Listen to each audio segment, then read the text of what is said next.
Qual é o seu destino? Qual é o seu clã? Todo clandestino é um aventureiro. Começa agora o Clandestino, o seu podcast cristão de ideias itinerantes.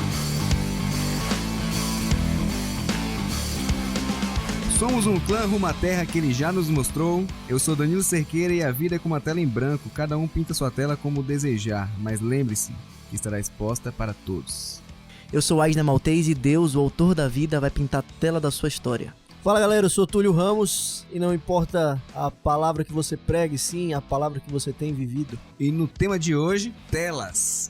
Qual a tela que você está apresentando para as pessoas ao seu redor? Danilo, qual foi o quadro, a obra de arte que mais te impressionou que você já viu na vida? Tô ligado que você já foi no Louvre. Então, vi aquela fila, aquela galera lá pra ver a Mona Lisa. Se bem que, pra que a gente fica querendo tirar foto de quadro?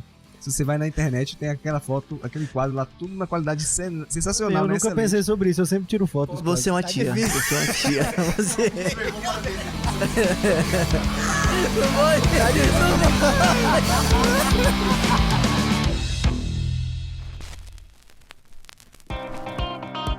Cara, eu tive a oportunidade de ver um quadro do Van Gogh. Eu achei, demais, assim. Também... Eu gosto muito de arte, velho. Já fui pra algumas exposições, gosto muito. Confesso que quando é alguma exposição de arte moderna, você fica meio que se perguntando o que aquele cara quis dizer com aqueles traços ali, né? Não é tão simples assim. Mas eu acho que de tudo que eu já vi, não foi nem uma...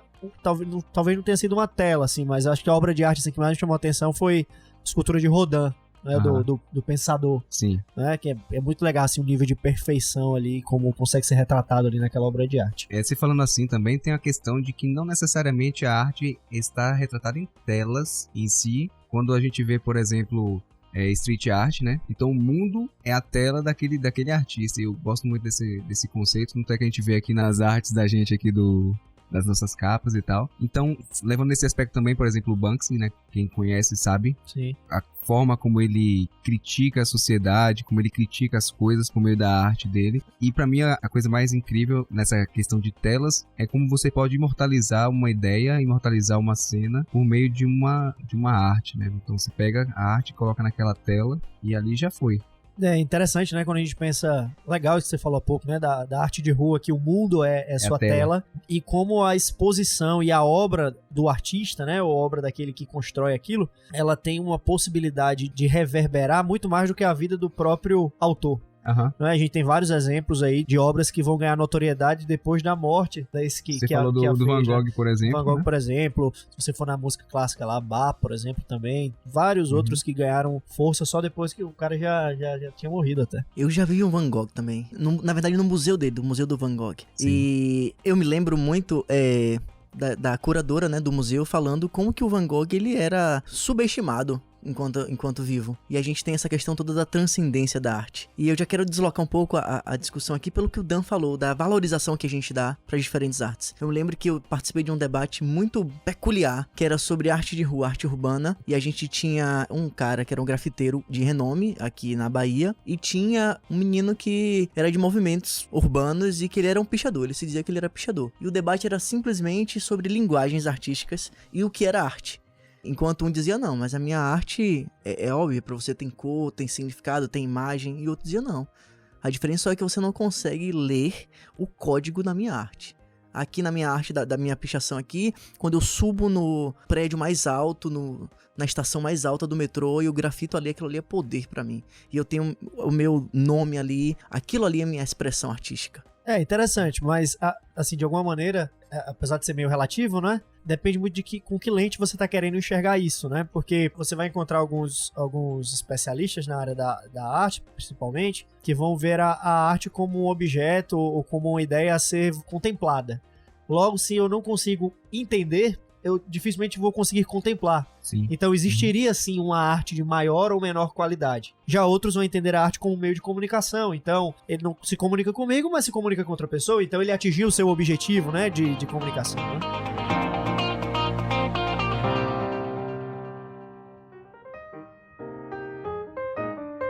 Eu me peguei assistindo um vídeo. Aprenda, ouvinte, o nome é vídeo. Vídeo. Vídeo não existe. Você não tem um vídeo, cacete, é vídeo. Então, Ninguém tem videocassete, mas vai, continua. Seu argumento é... Vamos lá em casa. Né? ai, Dodo. Voltando, você... Vi um vídeo interessante aí. Um vídeo interessante no YouTube, que era um trabalho da GNT, e ele colocou um erudito em música, que se dizia erudito em música, chamado Lorde Vinheteiro. É muito bom. Zoeiro, velho, esse cara. E aí, ele tinha uma plaquinha assim, funk não é música, sente aqui, me convença do contrário. Ah, sim, é tô muito ligado, bom é muito Cara. legal esse quadro, velho. E Eles assim- fazem com várias ideias, com várias coisas. Várias coisas. E eles colocaram produtores musicais do funk. Aham. E assim, os caras, esses produtores não faziam o funk agressivo, aquele funk violento que menospreza a mulher. Eles tinham realmente uma composição artística no funk ali. E aí o vinheteiro dizia assim: não, mas isso aí não é música. Eu aqui com a minha flautinha. A discussão era se era arte ou se era música. Se era música, se era uma música, expressão certo. artística É porque musical. O conceito dele é música, é melodia, harmonia, ritmo. É e isso. quando tem letra, poesia. Exato.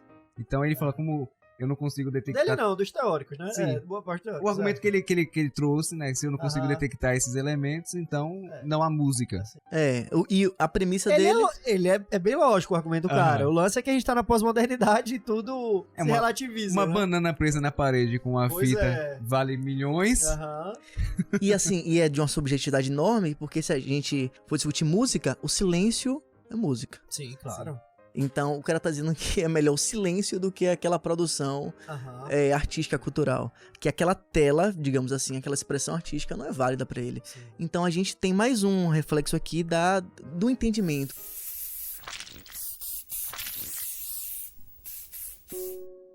Nós vivemos em uma época onde aquilo que é verdade pra um é ofensivo pro outro. E aí, se a gente parte desse pressuposto, qual é o convite, então? O convite é você anular o que é verdade pra você pra não ofender ninguém? Não é? É uma discussão ampla, né?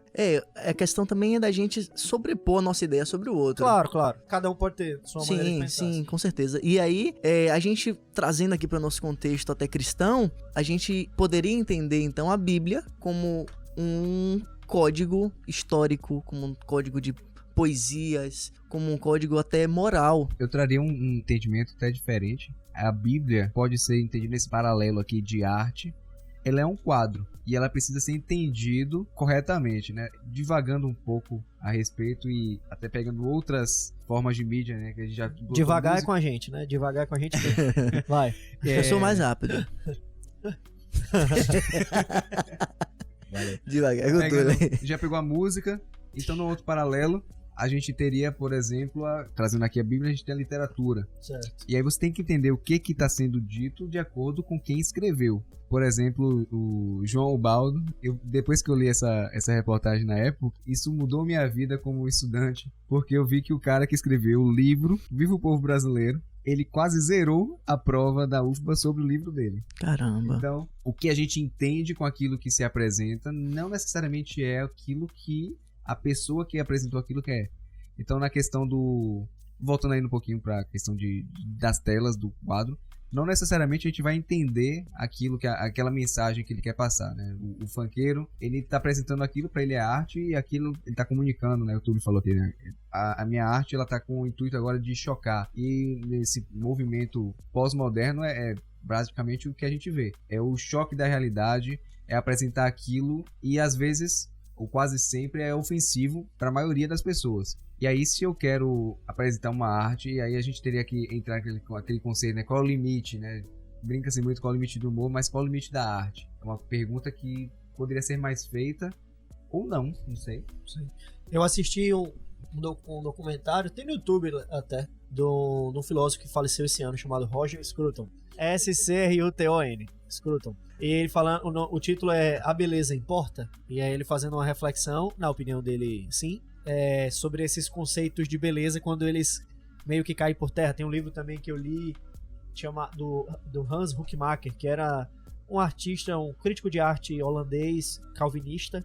Ele tem 2 livros bem legais assim que eu já li, um chamado A Arte Não Precisa Ser Justificada e o outro falando fazendo uma crítica à arte moderna, que para alguns que enxergam a arte de uma certa maneira, a arte moderna é o declínio total da arte, porque você depois não precisa... Eu me lembro que eu fui com minha esposa assistir ver uma exposição de Miró e minha esposa odiou, porque tipo, um quadro branco, uma linha preta, uma bola vermelha, uma bola azul, acabou, né? E eles têm a explicação por incrível que pareça, nessa exposição que eu fui, tinha explicação. Tal coisa simboliza... Tinha lá, tipo, a legenda, né? Pra você entender o que é o pássaro, o que é o homem, e tinha as explicações. Que eu vou morrer duvidando que isso foi pensado previamente. Eu sempre acho que o cara fez ali, o cara, pô, isso aqui... Ou se foi algum editor, sei lá, né? Que Você pensou. fala assim, se eu faço isso aqui, não vale nada, mas como foi ele, e aí entra a questão da ideia por trás da arte, não necessariamente a execução.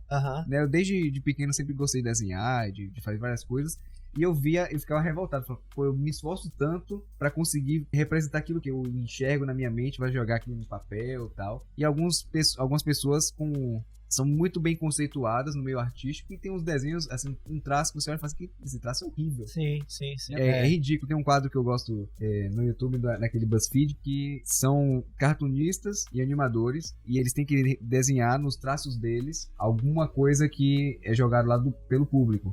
Então aí bota, por exemplo, tem que desenhar um personagem dos Simpsons fazendo uma condição bem característica, e aí cada um vai fazendo de acordo com o seu traço. Tem um cara lá que eu fico revoltado, e geralmente ele faz contraste com um artista conceitual, que o cara é monstro, tipo, ele faz aquelas artes, sabe, que você vê de arte conceitual mesmo, de jogo, que é super bem desenhado, super detalhado, no mesmo tempo que ele faz uma mega arte, o cara faz um desenho que eu olho e falo assim, esse desenho é uma porcaria, mas ele é bem visto, porque existe um conceito por trás do traço dele, e o que ele apresenta dali tá apresentando toda a bagagem dele, da ideia que ele traz. Então não é necessariamente o traço que importa.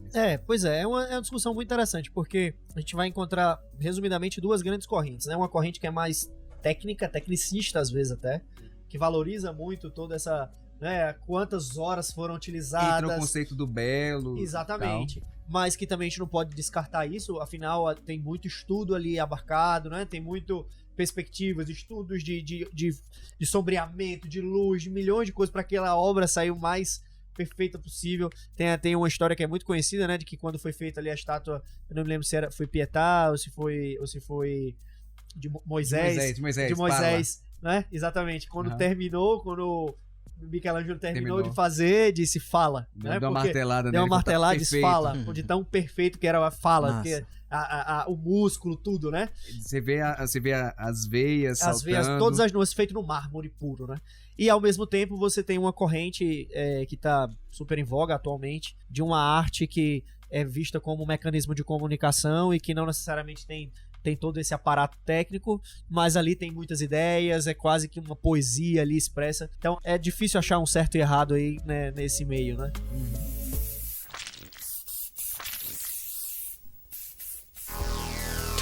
Há uns meses atrás eu tava fazendo umas entrevistas pra minha conta do Instagram e aí duas personagens me marcaram bastante. Aí ele é famosinho. Edgar é artista, Danilo. Primeiro foi a esteticista. Ela é uma biomédica que cuida de estética. E assim, perguntei a ela qual era o conceito dela de beleza pra ela modelar um rosto, pra ela indicar algum tratamento pra alguém. E ela disse que tudo é belo. Então o conceito dela é altamente subjetivo, sabe? E aí outra entrevista que me marcou bastante foi de uma arquiteta, a Anne, que disse que o que é brega? O que é brega pra mim pode não ser brega pra você. Um quadro que a sua avó te deu, que no meu conceito pode não ter nada a ver com a decoração da sua casa, pra você pode ter um significado muito importante e aquilo encaixar ali naquele conceito. Então a gente vai ter uma questão da subjetividade enorme na interpretação das coisas. E eu quero ouvir de vocês como é que a Bíblia não pode cair nesse conceito subjetivo, interpretativo. Como é que a gente não pode fazer um self-service e pintar a tela bíblica como a gente bem entender? Perfeito, cara, perfeito. Quando a gente pensa, então, nessa ideia do olhar bíblico, e como até Danilo comentou em um momento aqui, né, quase que uma peça de arte, né, uma arte literária aqui, a gente vai perceber que ela possui recursos que, de alguma maneira, com honestidade, limitam esse tipo de subjetividade. O que a gente falou é muito verdade, assim, né? Você pode olhar o texto bíblico sobre uma perspectiva que te interessa, é igual quem analisa estatística, você fala o que quiser com estatística. Sim. Eu me lembro que recentemente eu tava passando por não vou falar exatamente qual, mas tava passando por um bairro de Salvador, e tinha um outdoor de um colégio, e era um colégio pequeno, um colégio sem muita expressão aqui na cidade. E ele tinha um outdoor enorme dizendo que eles eram o primeiro colocado em aprovação em medicina.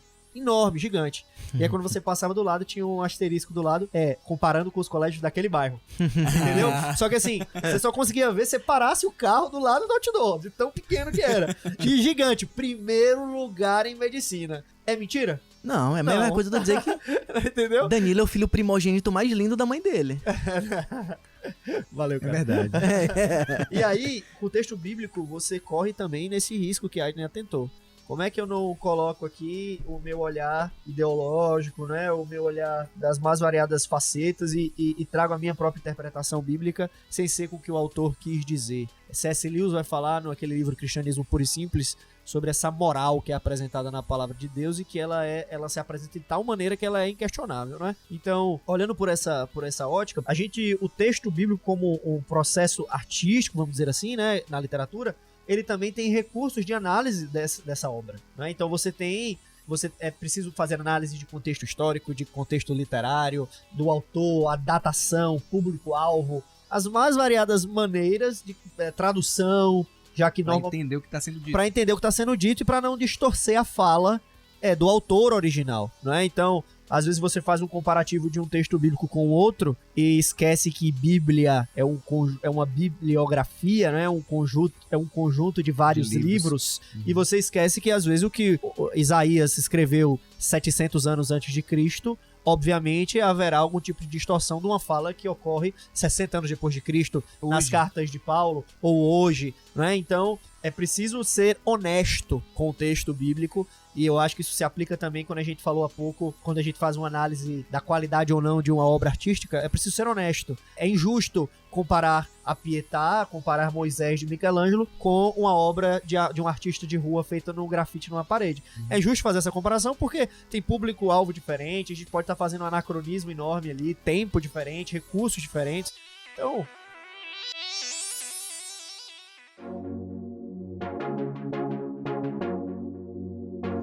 E outro ponto interessante pra gente trazer aqui é que a Bíblia é um livro inspirado por Deus, não ditado por ele. Boa, então, isso mesmo. A gente vai ter ali, como o Túlio disse, um Deus inspirando escritores e falando com sotaques diferentes, com nacionalidades diferentes, em eras diferentes, para povos com entendimentos diferentes. Com demandas diferentes também, né? Hiper diferentes. Então você vai ter ali, no Pentateuco, os primeiros 5 livros da Bíblia, Moisés falando para um povo que era escravo há 300 anos. Então a linguagem, a antropologia daquela época era uma antropologia da escravidão.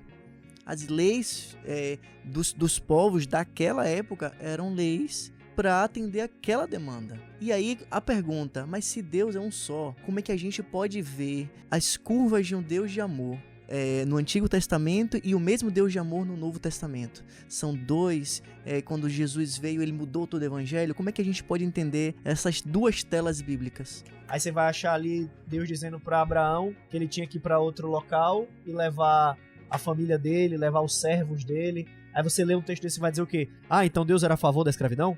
Tá entendendo? Você não pode fazer isso. Então você tem que levar em consideração todos os aspectos de cada texto, não é? Então, quando você vê as preocupações de Deus ali no Novo Testamento com questões de cunho social, quando você tinha uma religião que era muito forte, né, em cima daquele que era menos favorecido, então quer dizer que a principal preocupação de Deus era essa questão? Também não, Deus tá ali a necessidade do povo naquele momento vai demandar uma atenção diferente. Exatamente. Então, eu acho interessante também a gente trazer um outro conceito dentro disso aí, Túlio. O conceito de escravo no termo bíblico. A gente tinha escravos assalariados. Sim. Então, a gente também tem que entender a história bíblica naquele contexto. O que é escravidão pra gente, o que era escravidão naquele povo, quais eram os direitos trabalhistas que a gente tá falando ali. Não, e mais, a Bíblia vai ter autores que, mesmo sendo inspirados, mesmo sendo homens de Deus, tinham várias condutas que Deus não aprovava.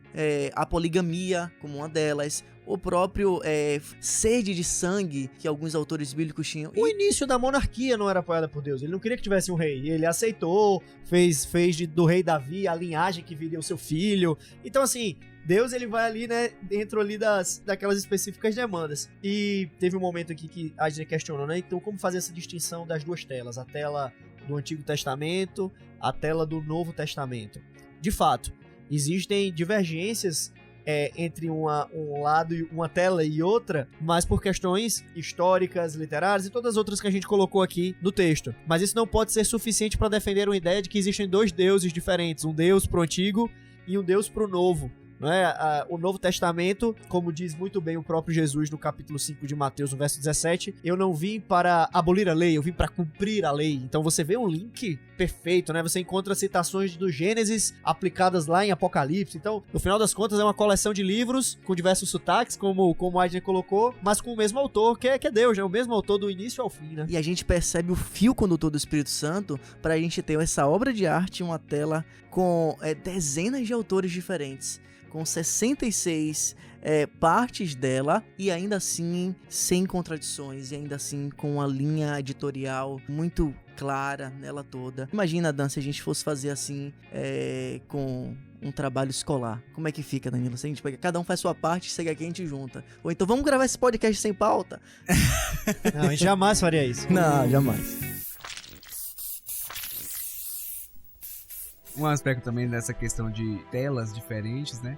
Feitas pelo mesmo autor, você tem movimentos que eu acho que trariam uma expressão mais ou menos nesse sentido que eu tava lembrando aqui, a questão do cubismo. Se a gente pega algumas artes, algumas obras cubistas, a gente vai apresentar, a gente vai entender, a gente consegue identificar quem fez, né? Que o Picasso foi um dos dois fundadores, né, do cubismo. E aí, fala, não, esse aqui é um Picasso, mas de qual momento do cubismo? O cubismo tem 3 fases. Então, ele é sintético, ele já é um cubismo mais primordial, aquele mais básico, um cubismo puro. O que está apresentando aqui? E quando eu entendo qual é o momento, qual é a fase do cubismo, eu vou entender qual é a relevância social para que ele está aplicando, qual é a crítica que ele está trazendo, o que ele está representando para o indivíduo e o que ele quer apresentar para que as pessoas enxerguem. Não quer dizer que, por exemplo, que Picasso mudou. Picasso continuou sendo Picasso continuou fazendo cubismo, mas ele foi alcançando públicos diferentes em fase diferente. As escolas, né, artísticas de uma maneira geral, tanto para literatura quanto para música,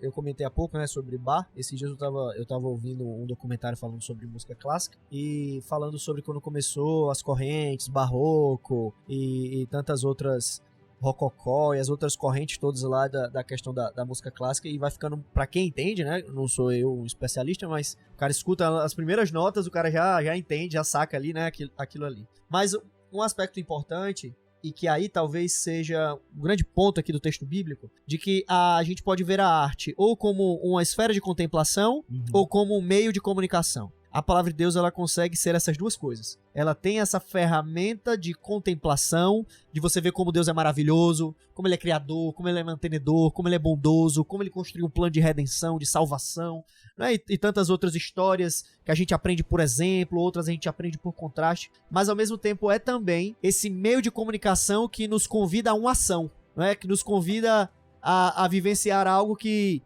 deve ser real, que deve ter que sair dessa área apenas teórica. Então, é isso, esse caráter de nos convidar para uma prática, né, da palavra de Deus. Existem padrões estabelecidos de acordo com algumas normas. Algumas delas, botam assim, né, entre aspas, matemáticas.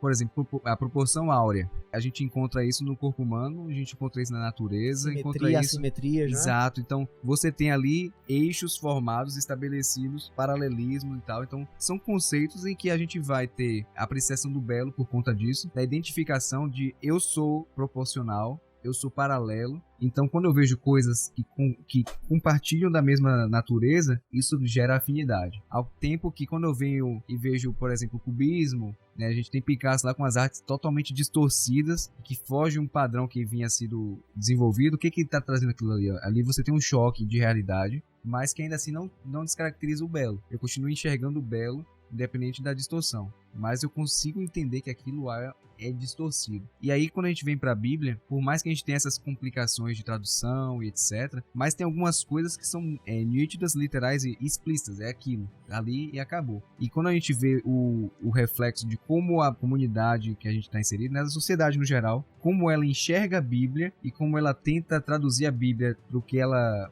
entendeu daquilo, a gente vê distorções. Então, por mais que, como eu falei do João Ubaldo, que ele tenha escrito o livro, às vezes a gente entende alguma coisa do que ele escreveu, e aí eu não estou dizendo sobre a Bíblia agora, mas sobre como eu que li, eu que me digo cristão, sou enxergado? Como é que a tela por onde eu me apresento para as pessoas, no caso todo mundo hoje tem celular, tem redes sociais, tem Instagram, principalmente acho que é a rede que mais traduz essa lógica, essa natureza. Uhum. Então como é que eu me apresento? Então quando eu entendo a Bíblia, o que ela me revela sobre mim, sobre ela, e como eu absorvo isso e traduzo isso para que as pessoas enxerguem, nas mídias em que elas vão enxergar. Existe até, inclusive, para alguns teólogos, a teologia da beleza, onde o ápice da beleza é o próprio Deus, e a gente está buscando essa beleza. E isso já traz uma reflexão interessante nesse mundo das telas de smartphone que vivemos, onde o referencial do belo somos nós mesmos, né? Então, a gente troca o papel do belo de Deus para nós, e a gente está querendo sempre avançar, botar um filtro novo, fazer um corte de cabelo, um ângulo diferente, para que o ápice do belo seja o eu e não Deus. Olha que loucura. Então, a gente tem a nossa vida como uma tela aberta também. E o que a gente está apresentando na nossa tela? Eu sou cristão e eu sou enxergado como tal, ou pelo menos deveria ser.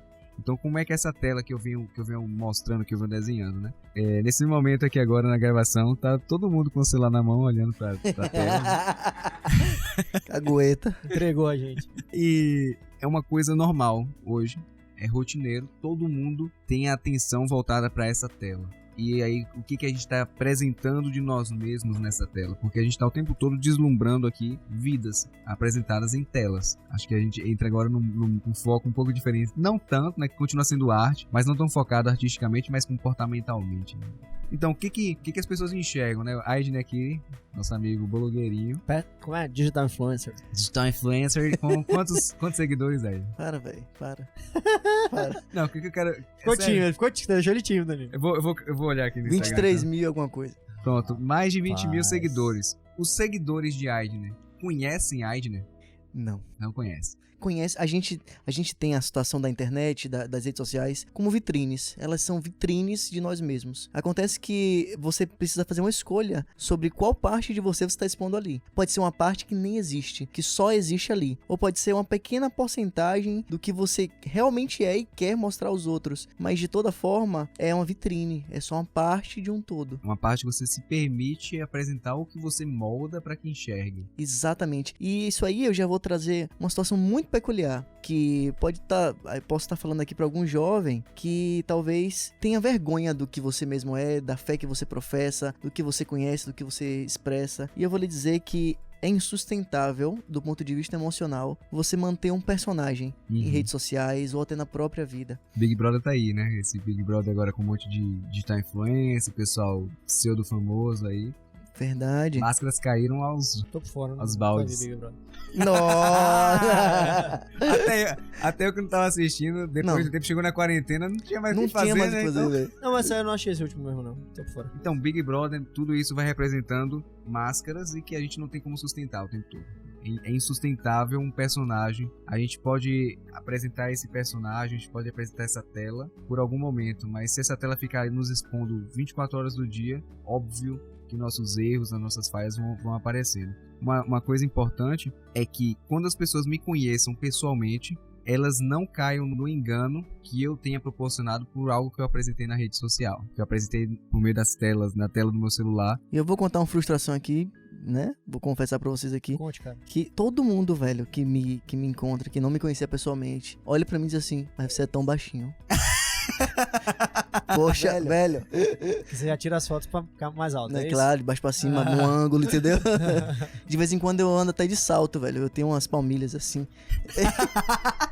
Eu tô falando sério, gente. Botar você com meu pai. Meu pai só compra um sapato democrata específico. A minha frustração é que eu percebi que você tava falando sério. Não, meu pai ele compra um sapato democrata lá. Quando ele descobriu que agora não era mais 6, tinha um de 7 centímetros, ele ficou louco. Seu pai ouvir isso, mesmo, vai ficar pirado. Divulgando essa informação. Abraço, João. Vamos compartilhar essas famílias aí, legal. O sapato já vem? Não, pô, mas aí eu tenho o sapato que já vem alto, mais a palmilha. Vou mandar o link pra ele que tem uma palmilha. É sério. Você é só fake, né, bem? Só fake, pô.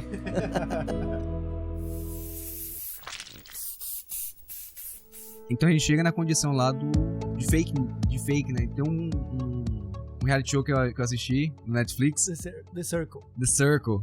Então, a proposta do jogo é você criar um perfil, fake ou não, e desenvolver ali um personagem ou quem é você e se relacionar com as pessoas. O objetivo do jogo não é descobrir quem é fake e quem é real, mas é permanecer até o final e vencer, ser o último lá a não ser excluído, não ser bloqueado do jogo. E aí você pode criar um personagem ou não. Então chega lá na final o personagem fake, mas o interessante é que num determinado momento do jogo, eles estão lá fissurados em identificar quem são os fakes, né, quem são os perfis falsos, para poder excluir eles e ficar só com as pessoas de verdade. Só que, por mais que um perfil seja fake, ele traz características verdadeiras das pessoas. Então, aí a gente vê quem é que realmente é o fake. É a pessoa que mente sobre quem ela é, ou a pessoa que diz quem ela é e usa de ações falsas. Então tem um personagem lá, não vou ficar falando o nome aqui pra que spoiler assistir, né? Mas tem um personagem lá que ele pega e fica minando, e a gente vê isso na internet, né? Então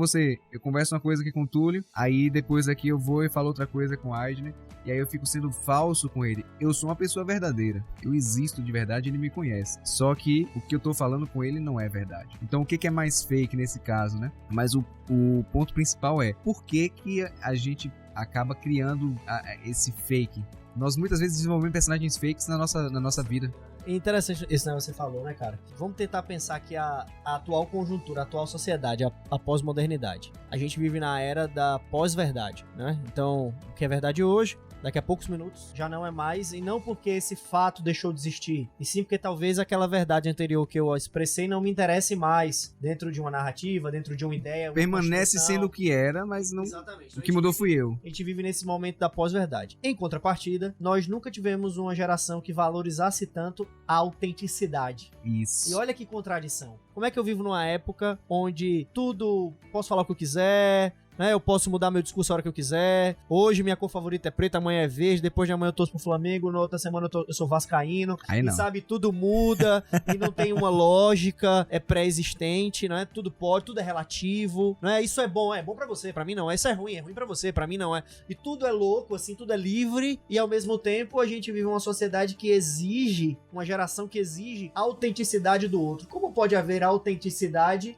se não há uma verdade, se não há uma verdade absoluta, ou se não há uma, aspas, rigidez moral, né? Já que tudo pode... Tudo é muito fluido. Tudo é muito fluido, não é? Então, a gente vive numa sociedade diante dessa contradição. E quando a gente vai fazer uma análise aqui do ponto de vista da verdade expressa na Bíblia, nós encontramos sim essa autenticidade que é tão buscada, não só hoje como sempre foi, mas nós não encontramos verdades relativas. Não é? Nós encontramos sim, como o Aiden colocou, contextos, sotaques específicos que vão mudando, vão trazendo nuance ao texto, né, a narrativa. Mas nós não encontramos uma variação ou uma pós-verdade, né? Nós não encontramos isso no texto bíblico. Encontramos, então, respostas àqueles que buscam autenticidade. Enquanto que o mundo tem a dar e vender aí esse relativismo, né? Então, há uma contradição aí bem latente. É o Deus que promete que ele é o Alfa e o Ômega, o mesmo que era ontem, que é hoje e que será para sempre. E então a gente entender essa constância do eterno é algo que talvez nem caiba em nossas mentes pós-modernas. Infinitas, porque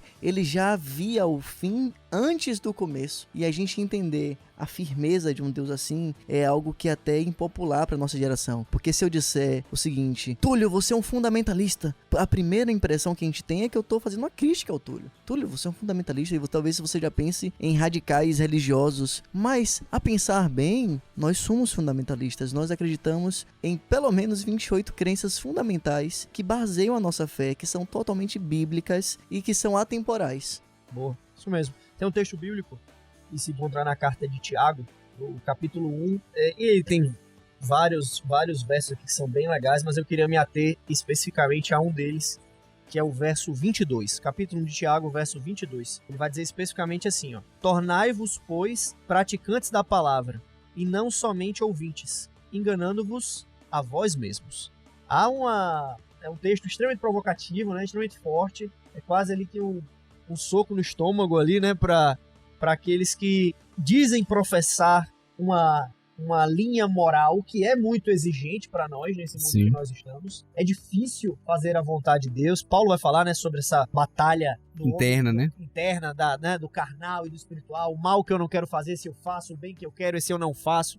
Então, essa batalha é uma realidade na vida de todos nós. Era na época de Paulo e continua sendo até hoje. Mas Tiago vai na jugular aqui quando diz: tornai-vos praticantes da palavra e não somente ouvintes, enganando-vos a vós mesmos. Ou seja, em um mundo de tantas aparências, né, em um mundo, em uma tentativa de agradar aqueles que me apreciam frente às telas, aqui o convite de Deus, né, e não só de Tiago, a gente entende Tiago como instrumento, o convite de Deus é que a gente viva essa palavra que a gente professa, porque senão a gente não vai estar enganando. O mais importante não é o que se a gente está enganando ou não as outras pessoas, e sim que nós estamos nos enganando. Mentindo pra gente de cara A gente não lavada. está sendo não autêntico para o outro, nós não somos autênticos para nós mesmos. Nós nos tornamos então a personificação dessa pós-verdade. Ou seja, aquilo que é verdade para nós hoje e que é ponto vital, amanhã é descartável. Então, nós nos tornamos seres incoerentes quando dizemos que somos seguidores de uma palavra ou de um ideal que é coerente do Gênesis ao Apocalipse. E essa palavra coerência é tudo que realmente o mundo espera do cristão. Eles não esperam,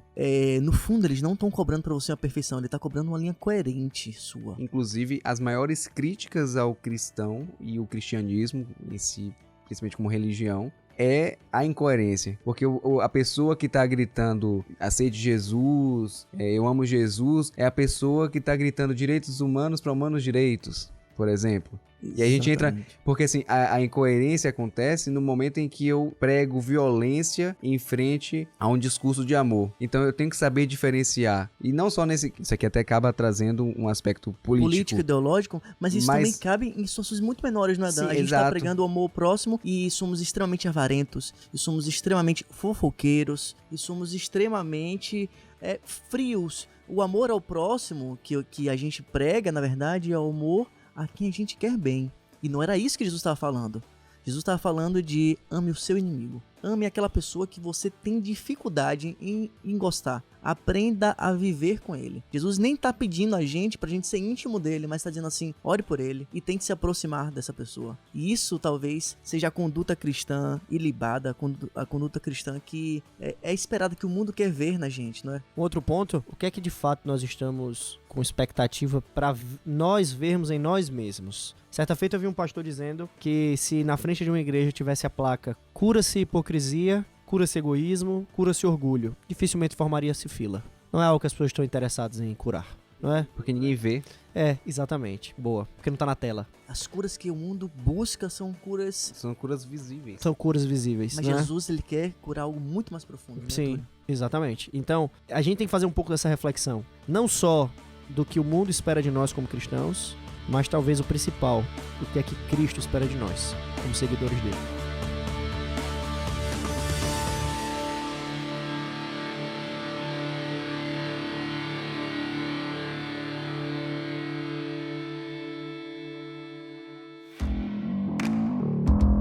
Espero que você tenha gostado do nosso programa de hoje. A gente queria falar muito mais, porque quando a gente vai tratar sobre aspectos até como arte, como o ser humano sendo enxergado e interpretado em mídias diferentes, né? É gostoso, a gente tentou não se delongar tanto aqui hoje. Então, se você gostou, compartilhe com seus amigos, né? Espalhe. Eu quero te convidar também a fazer parte do nosso Instagram, nos seguindo. Então, muito bom que você participou. O nosso Instagram é @podcastclandestino. Assim como o nosso site, nós estamos no site podcastclandestino.com. E você pode ir lá, acessar, comentar, compartilhar. É isso aí. Um abraço, acompanha a gente e... Peace! Valeu, galera. Um abraço. Deus abençoe vocês. Valeu. Deus abençoe, pessoal. Muito bom estar com vocês aqui. Até a próxima. É nóis. Demorou.